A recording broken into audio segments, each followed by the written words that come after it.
Krásný den, moc vás zdravím a ráda bych vás pozvala na úžasný festival s názvem Uzdrav se sám, který se koná 4. a 5. října v prostorách Univerzity Tábor a kde bude spousta inspirativních a zajímavých i známých osobností, kteří vám přišli povědět o tom, jak je možné se uzdravit sám. Bude tam třeba Jarda Dušek, bude tam Ela Šamánková, bude tam William Potykovič, budu tam i já jsem astroložka a průvodkyně k vnitřní harmonii a budu mít pro vás přednášku v neděli 5.10. od 17:20 s názvem Cesta k vnitřní harmonii skrze egyptské léčení a hvězdnou mapu.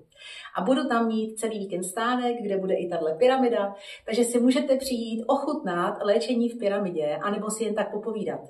Takže nezapomeňte, 4. a 5. října Univerzita Tábor, festival Uzdrav se sám a vstupenky najdete na webu www.univerzitatabor.cz a celodenní vstupné začíná už od 590 korun, takže cena je úplně fantastická a ta hodnota, kterou si odtamtud můžete odnést, je nesmírná.